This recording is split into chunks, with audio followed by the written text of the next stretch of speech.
আসসালামু আলাইকুম। আপনারা যে বাচ্চাটিকে দেখতেছেন, এই বাচ্চাটিকে মাদ্রাসা বাজার পাওয়া গেছে। তো আপনারা যদি কেউ চিনে থাকেন, অবশ্যই আমার মানে এই পেজে যোগাযোগ রাখবেন। আর হচ্ছে এই বাচ্চাটির ভাষা আমি তেমন একটা বুঝি না, কারণ আমাদের ভোলার ভাষা এমন না। তো কয়েক প্রকার ভাষা বলতেছে।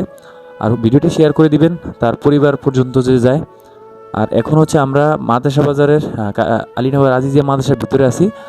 আর এখন হুজুরের সাথে যতটুকু পরামর্শ করলাম, হুজুরে বলতেছে যে থানায় যদি পুলিশের কাছে নিয়ে দেয়, তো পুলিশ হয়তো এরকম আরও অনেক জায়গায় মানে তালাশ আসে, জিটি আসে। এই জন্য আর কি হুজুরের পরামর্শতে আমরা থানায় দিই। ওইটাই সবচেয়ে গুরুত্বপূর্ণ একটা বিষয়, কারণ আমি আরও কয়েকটা বাচ্চারা পাইছি থানায় দেওয়াতে, মানে সঠিক জায়গায় মানে গিয়েছে। তো আমরা হচ্ছে এখন তাকে থানায় নিয়ে যাব। আর তুমি কি তোমার বাবার নাম জানো? আমার বাবার নাম বেল্লাল। বেলা, তোমার বাসা কোথায়? আমার বাসা ভোলা ইলিশরা।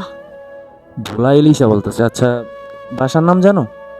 আমি তো বাসার নাম জানি না। তুমি কি পড়াশোনা করো? হ্যাঁ, কোন ক্লাসে পড়ো? মাদ্রাসায় পড়ি, টুতে পড়ি। টুতে? মাদ্রাসার শিক্ষকের নাম জানো? তোমার ওই যে মাদ্রাসার হুজুরের নাম না, জানো না? তো তুমি মাদ্রাসা বাজার আসছো কিভাবে? আমার একটা পোলা লইয়েছি। আমি মাদ্রাসা থেকে বল খেলতে নামছিলাম, হেকের একটা পোলা আমার লইয়া গেছে। তোমার বাসা এরকম কে? তোমার বাসা কি বরিশালে? না, তোমার কণ্ঠ তো কেমন বরিশালের মতো লাগে। না, আচ্ছা ঠিক আছে, আমরা হচ্ছে তাকে এখন থানায় নিয়ে যাব।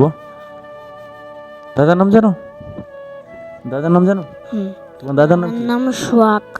দাদার নাম সুহাগ। আচ্ছা, আমরা এখন ওরে থানায় নিয়ে যাব। আর ভিডিওটি অবশ্যই শেয়ার করে দিবেন।